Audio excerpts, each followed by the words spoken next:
In April 1775, the first shots have been fired of the American Revolution at the Battle of Lexington. News of the fighting and the unexpected British defeat spreads like wildfire across North America. In an astonishing turn of events, American colonists are now besieging the British Army in Boston, and both sides are primed and ready for a second encounter to settle scores and land a decisive blow. Both armies understand the importance of control of the heights for victory in Boston, but since the earlier British withdrawal, the peninsula has remained a no man's land, watched over cautiously by the Royal Navy. There are two main hills on the peninsula, Bunker Hill to the north and Breeds Hill to the south, overlooking Boston. Continental forces also control an excellent intelligence network inside of the city, and within days of the British plans to seize the heights being agreed, the commander of the Continental Army, General Artemus Ward, is aware and he moves to stop the British. Although his army does not yet possess heavy cannon, General Ward is well aware that if he can occupy the heights with guns, he can quickly make the British position in Boston untenable by bombarding both the city and crucial British supplies that can only arrive by sea. In the early hours of the 17th of June, and the day before Gage plans to take the heights, Colonel William Prescott leads two Massachusetts regiments of 1,000 men onto the peninsula. Mostly without uniforms, the men wear civilian dress and carry entrenchment tools, wicker baskets, and 1 day's ration per soldier. Although ordered to fortify Bunker Hill, Prescott instead orders a redoubt to be built on Breeds Hill, likely because of its commanding views over Boston.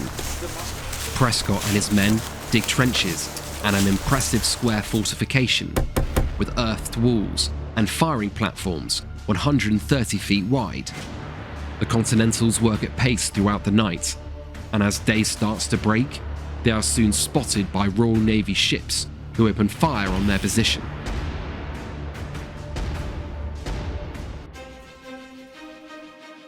British Commander Gage wakes to the sound of guns. Looking out across the bay, he is well aware of the danger and knows that he must control the heights if he is to stay in Boston, let alone break the siege.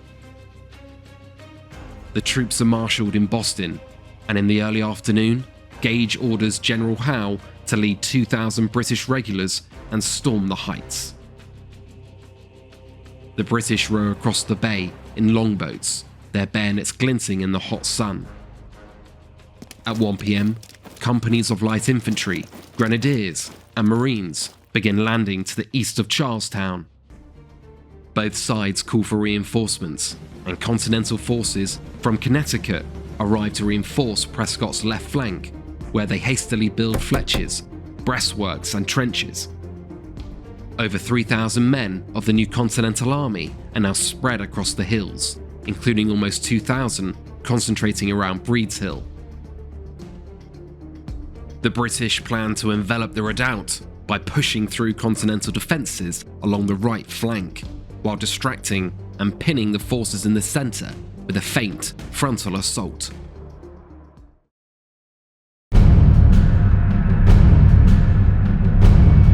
Christ Battalion!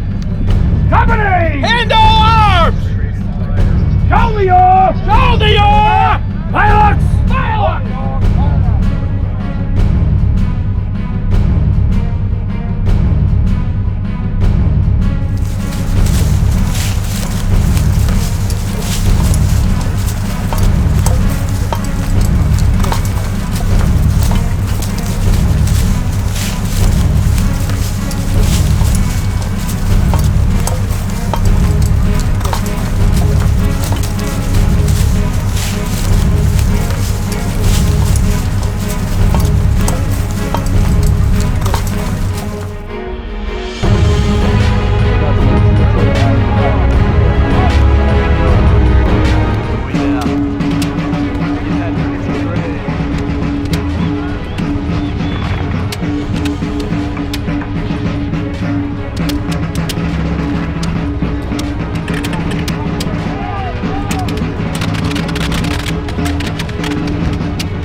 What's that breath?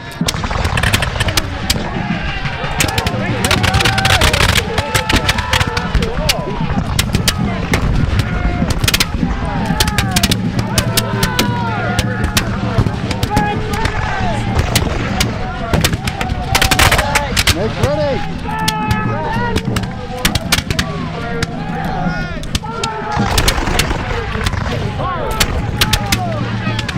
They're breaking. Hold!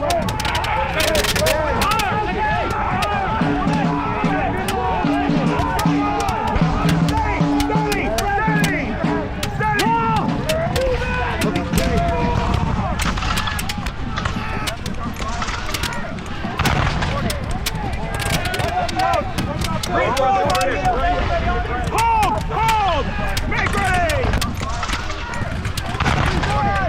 Fire! Okay, go, get out of here! British base is now turning into an assault. The flank attack failed, so the British center is just moving forward anyway. Go! Infantry, go!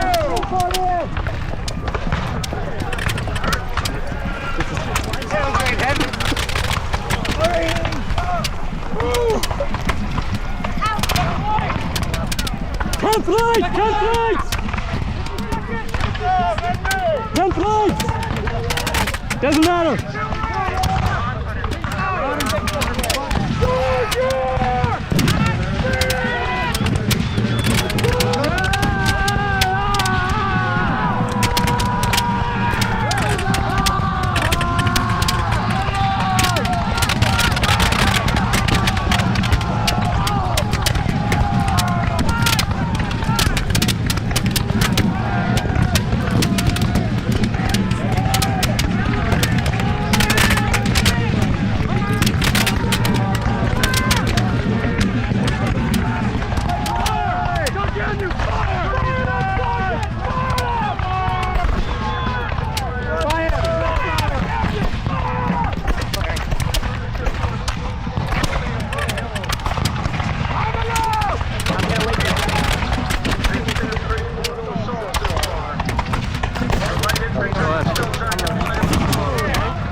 The colonial forces wait patiently until the British are just 100 feet away before finally opening fire. At that range, they are able to devastate the British ranks, who are easy targets. 100 Fusiliers are immediately killed, and many more wounded at the front of the assault, which first falters and then disintegrates as the British fall back in disarray.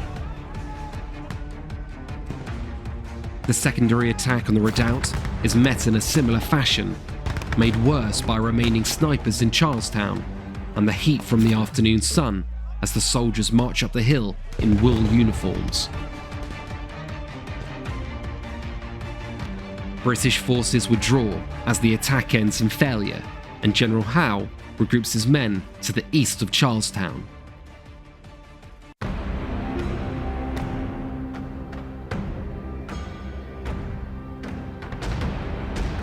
General Howe prepares a second assault, this time ordering a full attack on the redoubt instead of just a feint, to be combined with a closer supported attack from the right.